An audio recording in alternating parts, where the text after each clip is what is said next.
저는 지난 주일날 샌프란시스코 예수인 교회에서 예배를 드렸습니다. 아침 8시 예배를 갔는데요. 꽤 규모가 있는 큰 교회입니다. 아침 첫 예배인데 그래도 제법 많은 분들이 출석을 하셨는데 그 자리에서 저는 저한테 정말 꼭 필요한 말씀을 들었어요. 그러니까 어떤 정도는 정말 코끝이 찡한 감격을 누릴 정도로 하나님이 오늘 내게 이 말씀을 듣게 하시려고 여기 보내셨구나라는 생각을 했습니다. 그럴 정도로 귀한 하나님의 은혜의 말씀을 들었어요. 예배 후에 이제 제 아내하고 서로 말씀 나눔을 했는데 그 얘기를 했더니 제 아내도 말씀의 은혜를 받았다고 하더라고요. 여러분들은 어떠셨습니까? 지난 주일날 예배를 가신 분들도 있을 것이고 또 안 간 분들도 분명히 있을 것이고 그런 생각을 해요. 저는 몹시 좋았는데 그래도 후회했어요. 이거 아닌 것 같다 이런 생각이 좀 들고요. 이게 이웃교회 탐방주일이라는 이 이름이 엄기범 집사님이 지으신 이름인데 우리 교회에서 예배를 드리지 않고 이웃교회에 가서 다른 교회는 어떻게 예배를 드리나 또 그 가운데 있는 하나님 말씀의 은혜를 누려보자. 우리가 이런 취지로 금년에 처음으로 이걸 했어요. 물론 작년부터 이 이야기를 계속 우리가 나눴었고요. 교회론에서 이야기하는 보편적 교회나 지역교회를 섬기는 우리 모두가 사실은 하나님의 한 말씀 아래서 그리스도를 몸으로 섬기는 그런 교회다. 그래서 사실은 그런 취지로 1년에 한 번쯤은 다른 교회에서 예배도 드려서 우리 교회 예배도 좀 돌아보고 이런 뜻을 갖고 있는 거거든요. 근데 그래도 제가 뭔지 직무유기를 하는 것 같고요. 이렇게 목회하는 건 아니지 뭐 이런 생각도 들었어요. 더구나 여러분을 한 주 못 보니까 시간이 많이 길게 느껴지더라고요. 그래도 1년에 한 번쯤 괜찮나요? 이렇게 계속 할까요? 뭐 3개월에 한 번씩 하자는 분들도 있더라고요. 그렇게 심각한 말씀을 하시고 그러는데 여러분 우리 교회가 작아서 뭘 못하는 것도 아니고요. 또 우리 교회는 작기 때문에 아름답다 이것도 아닙니다. 사실은 우리 것만 고집하지 않고 세상에는 더욱 잘하는 정말 배울 것이 많은 교회가 더 많다는 믿음으로 그렇게 살고 싶습니다. 그래서 이웃교회 탐방주일은 우리가 더욱더 낮아져서 더욱더 진실하게 하나님을 섬기는 공동체로 성숙해가는 그런 길이 되기를 정말 소망합니다. 이스라엘 백성들은 자기만 알았어요. 자기만. 그러니까 스스로 선민이라고 믿었죠. 하나님이 택하신 백성이라는 거예요. 자기들만 그렇다는 거예요. 맞죠? 100번 맞는 이야기입니다. 하나님이 택하시고 부르셨어요. 그런데 아브라함을 부르신 하나님께서 하신 분부와 약속은 뭐였냐면 너로 큰 민족을 이루게 하겠다는 것과 그로 인해서 땅의 모든 민족이 복을 받게 하겠다는 거였어요. 그러니까 너만 복받고 끝나는 것이 아니고 네가 복받고 네가 잘하면서 많은 다른 이들에게 하나님의 복이 전해지기를 하나님께서 계획하셨다는 거예요. 그러니까 이스라엘 민족을 통해서 하나님의 역사를 이루어가면서 다윗의 혈통 가운데 예수 그리스도가 오시고 온 세상이 예수를 믿기만 하면 하나님의 자녀가 되는 복을 누리는 거거든요. 그런데 이스라엘 백성들의 생각은 자신들만이 택함을 받은 백성이라는 데서 멈춰 있어요. 우리가 최고라는 거예요. 다른 것들은 볼 것도 없다라는 얘기예요. 그러다 보니까 자신 이외의 모든 사람들, 그래서 이방인들은 개만도 못하게 취급을 했죠. 그러니까 적국에 대해서 적개심을 갖고 있는 건 당연했고요. 오늘 요나서의 요나의 행태는 이런 배경으로 봐야 조금 이해가 갑니다. 요나서는요 사실은 3장으로 끝나면 되는 이야기입니다. 그러니까 우리가 늘 전해오고 관심을 기울인 이야기는 거기까지예요. 사실은 요나가 처음에 하나님 말씀하셨어요. 니느웨에 가서 이거 40일 만에 망할 거라고 전해라. 그랬더니 그 이야기 하기 싫어서 도망가다가 물고기 뱃속에서 3일을 있었어요. 2장에 가면 그 3일을 있는 동안에 회개했어요. 그러니까 2장에서 회개했고요. 그리고 다시 3장에 오면 하나님이 또 말씀을 하셔서 요나의 그 회개를 받으시고 난 하나님이 이스라엘 백성 니느웨에 있는 백성에게 가서 말씀을 전하게 하고 그 백성들이 다 회개하고 심지어는 가축까지도 회개해서 하나님이 재앙을 내리지 않으셨어요. 그럼 끝입니다. 다 끝났잖아요. 이제 망한다 전해라. 도망가다가 그래도 다시 붙들려서 전했고 회개해서 재앙이 내리지 않았어요. 그런데 요나서는 4장에 이어집니다. 아까 말씀드렸듯이 성경을 펴시고 요나서 4장 1절부터 4절까지를 한번 읽도록 하겠습니다. 요나서 4장 1절에서 4절까지를 한번 한 목소리로 같이 읽겠습니다. 같이 읽습니다. 요나가 매우 싫어하고 성내며 여호와께 기도하여 이르되 여호와여 내가 고국에 있을 때에 이러하겠다고 말씀하지 아니하였나이까. 그러므로 내가 빨리 다시스로 도망하였사오니 주께서는 은혜로우시며 자비로우시며 노하기를 더디하시며 이내가 크시사 뜻을 돌이켜 재앙을 내리지 아니하시는 하나님이신 줄을 내가 알았음이니이다. 여호와여 원하건대 이제 내 생명을 거두어 가소서. 사는 것보다 죽는 것이 내게 나음이니이다 하니 여호와께서 이르시되 네가 성내는 것이 옳으냐 하시니라. 이게 무슨 얘기예요? 내가 니느웨가 망하지 않을 줄 알았다는 거예요. 이렇게 하면. 왜냐하면 하나님은 자비가 너무 넘치셔서 사랑하시니까 될 수 있으면 망하게 안 하실 줄 알았다는 거예요. 그래서 내가 말 전하기도 안 하려고 그랬다는 거예요. 그러면서 하나님 앞에 열을 내면서 핏대를 내고 대들어요. 그러니까 하나님이 야 네가 성질 지금 내는 게 옳으냐? 여기까지 물으신 거예요. 책망하시는 거예요. 그리고 우리가 읽은 오늘 본문 5절에서 요나가 니느웨 성에서 나갑니다. 밖으로 나가서 천막 하나 치고요. 어떻게 되나 이제 꼴을 보고 있는 거예요. 이렇게 하고 한번 보자는 거예요. 뭐를 기대하면서요? 하나님의 재앙이 어떻게든 내려서 어떻게든 저놈의 성이 좀 망하기를 바라면서 들여다본 거예요. 여러분 요나가 물고기 뱃속에서 회개하고 나서 하나님께서 다시 말씀하실 때 순종해서 하나님 말씀을 니느웨 사람들에게 전했거든요. 그런데 성경에 보면 조금 이상한 부분이 하나 있습니다. 요나서 3장에 보면 3장 3절에 보면 니느웨 성이 얼마나 크냐면 3일 길을 다녀야지만 다 볼 수 있다고 그랬어요. 3일 길을. 그런데 4절에 보면 요나가 하나님 말씀을 전한 건 하루였습니다. 그게 무슨 얘기예요? 그러니까 요나는 니느웨 곳곳을 다니면서 하나님 말씀을 그 진노의 메시지를 전한 것이 아니라 그냥 건성으로 하루 동안 다니면서 메시지를 전했다는 이야기예요. 건성으로 하고 싶지 않은 짓을 지금 계속 하고 있는 거예요. 더 큰 문제는 그가 전한 메시지예요. 히브리어로 5단어로 된 메시지인데 40일이 지나면 니느웨가 무너지리라. 이것만 얘기한 거예요.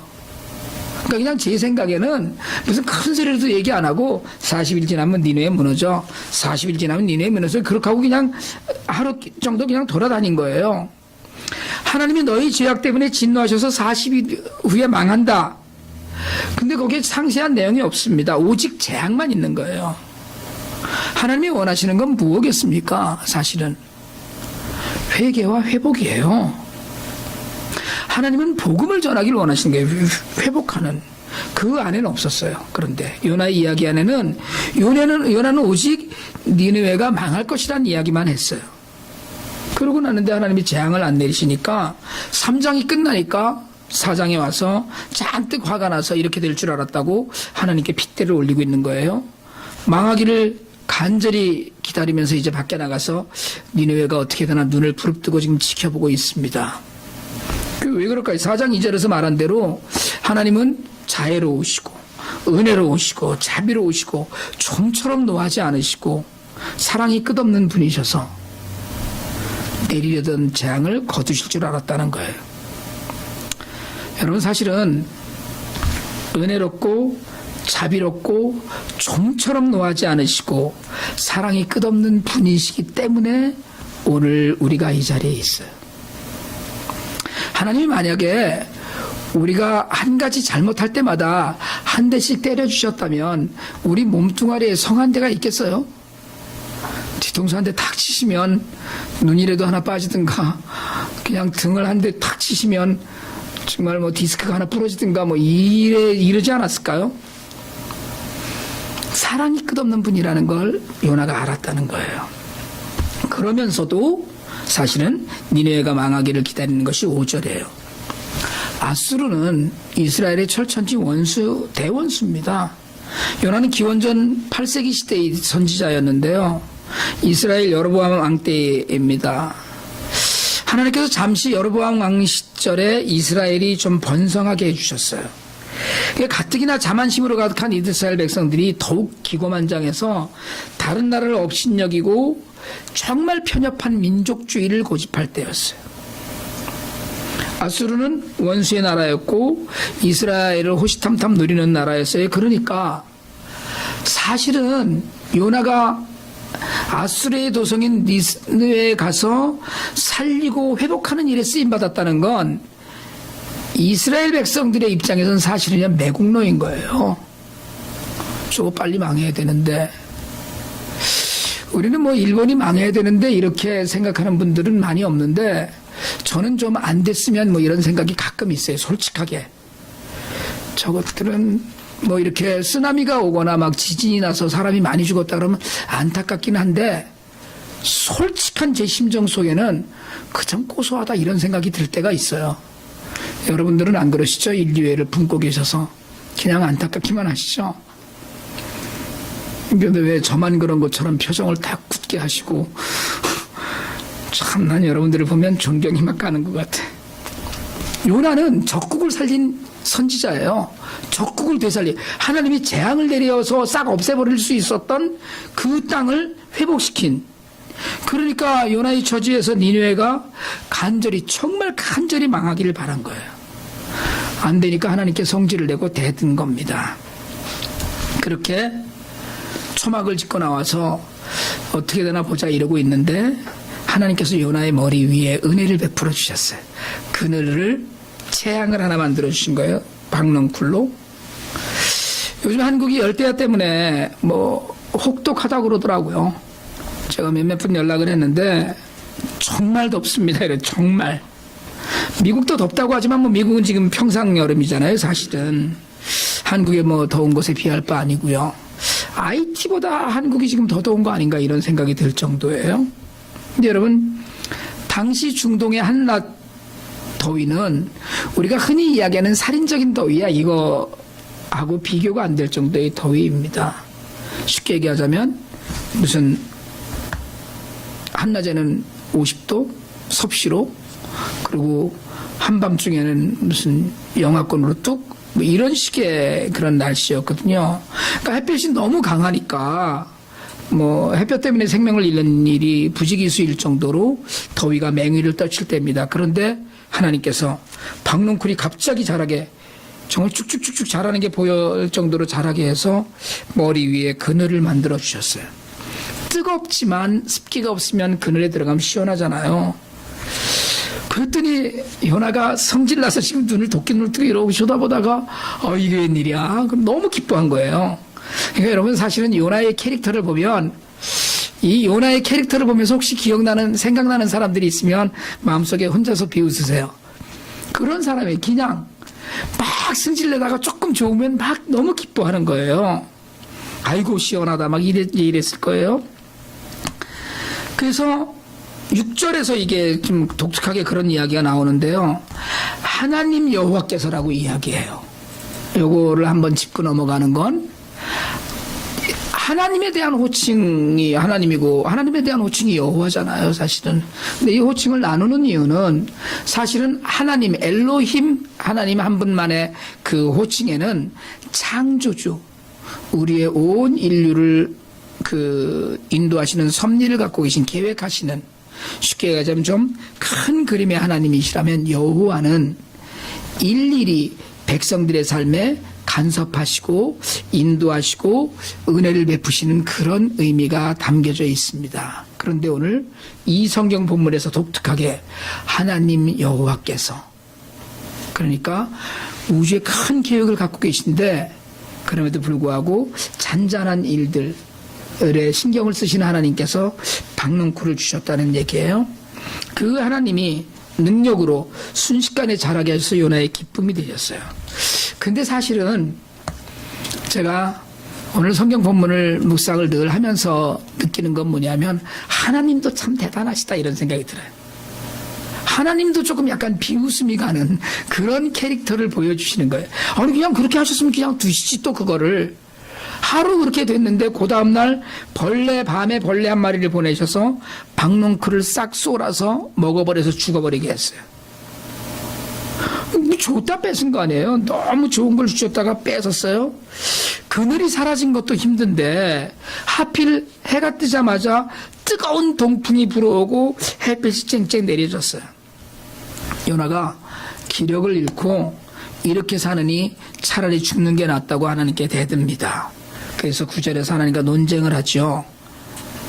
야, 박농쿨 없어졌다고 이렇게까지 네가 화를 낸 게 될 말이냐? 그랬더니 요나가 왜 안 됩니까? 난 죽겠습니다. 나를 죽이셔 막 이렇게 하고 대드는 거예요. 지금 자라게 하시고 말라 죽게 하신 하나님도 그렇지만 그렇다고 화나서 죽어버리겠다 하는 요나도 그렇고요. 이 스토리가 뭐라고 쓰는 단어에 한국에서 요즘 많이 쓰던 막장으로 가는 것 같잖아요. 얘기가. 근데 사실은 요나서의 주제 요절인 4장 10절 11절 말씀을 하시기 위해서 하나님께서 이 장면을 계속 연출해 오시는 거예요. 하나님께서는 박농쿨과 뜨거운 동풍과 거침없는 햇살을 동원하셔서 요나에게 하고 싶은 말을 하고 싶어 하셔요. 내가 수고하지도 않았고 네가 키운 것도 아니고 그저 하룻밤 사이에 났다가 하룻밤 사이에 죽어버린 이 식물 하나를 내가 그처럼 아꼈는데 나는 좌우를 도대체 분간도 제대로 못하는 사람이 12만 명이나 있고 거기에 짐승들도 수없이 많은 이 큰 성읍 니느웨를 박농쿨 아낀 너도 있는데 내가 이 성읍에 이 사람들을 어찌 아끼지 아니하겠느냐. 여러분 요나서는 성경 66권 중에 유일하게 하나님의 질문으로 막을 내리는 성경입니다. 그 다음이 이어지잖아요. 답이 없어요. 내가 아끼지 않겠느냐. 그리고 요나의 답이 없습니다. 할 말이 없는 거죠 사실은. 이 요나서 4장을 통해서 우리는 우리의 사악함과 인간의 사악함과 하나님의 사랑이 맞닥뜨리는 자리에 서게 됩니다. 여러분 우리는 이웃을 사랑하라고 배웠어요. 나그네를 대접하고 과부와 고아를 챙기라고 배웠습니다. 안식일에는 한 뜰 아래에 있는 이방인조차도 쉬게 하라고 배웠어요. 앞에서 말씀드렸듯이 하나님께서 아브라함을 부르셨을 때 내가 후에 큰 민족을 이루면 너희 민족만 배부르게 살 것이고 너희 민족만 잘 살 것이라고 이야기하지 않으셨어요. 땅의 모든 민족이 너로 인하여서 복을 얻을 것이라고 하셨습니다. 너만 잘 살려고 부른 것이 아니라는 거예요. 그러나 완고하고 편협한 이스라엘로 인해서 이방 나라들을 향한 하나님의 인자는 온전히 드러나지 못했어요. 나만 알기 때문에 우리만 쫓아오니 이것 때문에 다른 사람들은 하나님을 만날 길이 없었습니다. 여러분 이스라엘은요 오늘날도 지금도 사실은 그렇습니다. 지난 7월 19일 날 이스라엘 의회가 이스라엘을 유대민족 국가로 규정하는 법을 통과시켰습니다. 여러분 이게 무슨 의미냐면 지금 이스라엘이라고 하는 팔레스타인 지역에 있는 그 나라 안에는 유대인, 히브리인만 사는 것이 아니고 우리가 주이시라고 하는 그 사람들만 사는 것이 아니고 그 안에는 아랍인들도 있습니다. 아랍인이 한 20%쯤 된답니다. 인구 비율로. 심지어는 이스라엘 의회 안에 아랍 계열의 사람들도 의원들이 있어요. 그런데 법이 어떻게 해요? 이스라엘이 이 나라는 주이시의 나라이다 이렇게 선포한 거예요. 다른 민족들은요 그 땅에 살고 있는데 지금 세금 내고 다 살고 있는데 아니라는 거예요. 그냥 아랍어를 동등하게 썼는데 그 차별하는 법이 이제 통과가 됐어요. 이 문명 세대에 와서도 저런 짓을 하는데 3,500년 전에, 3,000년 전에, 2,700년 전에, 2,500년 전에 이스라엘 민족은 더 했습니다. 근데 여러분, 오늘 우리는 어떠냐는 거예요. 하나님께서는 하나님께서 사랑하시는 세상의 모든 민족을 향해서 우리가 복음을 들고 나가기를 원하셔요. 너무 사랑하셔서 안타까워 하시는데 우리가 도구가 되어주고 신분꾼이 되어주기를 원하셔요. 무엇보다도 우리가 가진 모든 자원이 하나님 나라의 복음 전파에 쓰이기를 원하십니다. 여러분은 오늘 여러분이 직업을 갖고 계시고 돈을 벌고 건강하게 하시고 말을 할 수 있게 하시고 볼 수 있게 하시고 쓸 수 있게 하신 그 모든 것들은 사실은 하나님이 그토록 아끼고 계시는 생명들을 위해서 쓰임받아야 돼요. 우리가 결코 사랑해 본 적이 없는 사람들 향해서 나아가기를 하나님이 원하신다는 거예요. 관심을 조금만 더 기울이시면 아시겠지만 여러분, 많은 교회들이 복음을 위해서 선교합니다. 제가 갔던 샌프란시스코 예수인 교회도 IT 선교하거든요. 여러분, 시간을 들이고 전도하기를 원해요. 하나님께서 아끼시는 생명을 한 생명이라도 더 복음을 듣게 하는 일에 우리가 쓰임받기를 원하십니다. 내가 어찌 아끼지 아니하겠느냐. 그런데 하나님은 아끼고는 계신데 요나 같은 선지자로 우리를 보내고 싶어 하시는 거예요. 여러분, 제가 IT를 열심히 다니고 있습니다. 지난 10년 동안 이제는 숫자를 세는 것도 잊었는데 거의 60번쯤 가는 것 같아요. 제가 스스로에게 자주 묻습니다. 나는 정말 IT 고아들을 사랑하는가? 저 스스로를 제가 그냥 남들에게 난 almost Asian이야 이렇게 얘기하거든요. IT 사람들 내가 내 민족처럼 사랑하는가? 이렇게 스스로에게 묻고 나면 대답은 맞아, 나는 IT 사람들을 사랑해. 이게 아니더라는 거예요. 그냥 글쎄, 거기서 멈춰요. 저는 IT 사람도 굉장히 미워합니다. 제가 답답하고요. 정말 못된 사람들이 너무 많아요. 도무지 용서가 안 되는 일을 너무나 많이 당하고 다닙니다. 사실은 어떤 때는 삼성고아원 원장 때문에 내가 이놈의 인간을 하면서 일을 갈 때도 있고요. 사실은 모의고아원 원장 때문에 정말 눈물을 흘리면서도 화가 치밀어서 제가 애꿎은 스티브한테 막말을 쏟아내기도 해요. 사실은 그렇게 떠밀리듯이 IT를 다닙니다. 그렇게 다니는 이유는 단지 하나예요. 나는 별로 사랑하지 않는데 하나님이 그들을 사랑하신다는 믿음이 자꾸 생기는 거예요. 제게. 내가 원하든 아니든 상관없이 하나님은 우리를 통해서 우리 이웃이 살만해지기를 원하신다고 제가 믿어지는 거예요. 제가 정말로 IT 고아들을 위해서 많이 울고 IT 사람들 위해서 많이 울면서 기도해요. 제가 빈손을 놓고 하나님 정말 없습니다라고 기도하면 한 번도 어김없이 제가 60차례를 가도 한 번도 빈손으로 가지 않게 하셨어요. 어떻게든 먹일 수 있는 걸 공급하시고, 제가 늘 여러분 말씀드리지만 전 한 번도 누구에게든 제가 2,000불이 모자란데 2,000불만 주실래요? IT가 하는데 이렇게 얘기해 본 적이 없어요. 물론 돈 달라고 이메일 보내죠. 이런 형편입니다. 하나님의 그 사랑을 전하기 위해서 여러분들의 후원이 필요합니다라고 이메일은 보내지만 누구를 콕 집어서 누구한테 1대1로 얘기해 본 적이 없어요. 저는 그렇게 모이는 것을 보면서 이건 하나님이 하시지 않으면 되지 않는 일이라는 걸 자꾸 느끼는 거예요. 그러니까 그냥 심부름을 다녀요. 우리는 지금 마땅한 예배할 처소를 찾지 못하고 있는 형편이에요. 그럼에도 하나님께서는 우리가 하나님께서 아끼시는 생명들을 향해서 나아가기를 원하고 계셔요. 핑계하지 말고 외면하지 말고 열심히 복음을 전해서 하나님이 아끼시는 백성들이 멸망의 길로 가지 않게 되기를 하나님께서 원하신다는 거예요. 도처의 적들이 깔려있는 고대 근동지역의 정치적 군사적 형편이 어떠했든지 하나님은 원수의 나라의 수도 니느웨에 있는 12만 명이 넘는 분별력 없는 백성들을 아끼셨어요. 지금 우리의 형편이 어떻든지 우리가 신경 쓰는 게 어디에 있든지 간에 그건 하나님 묻지 않으셔요. 복음은 전하고 있는지 묻고 계시는 거예요. 너는 내가 관심 있는 사람이 누군지 아느냐고 묻고 계시는 거예요. 근데 그 사람이 우리가 싫어하는 사람일 때가 참 많아요. 우리가 원수처럼 여기는 사람일 때가 많아요.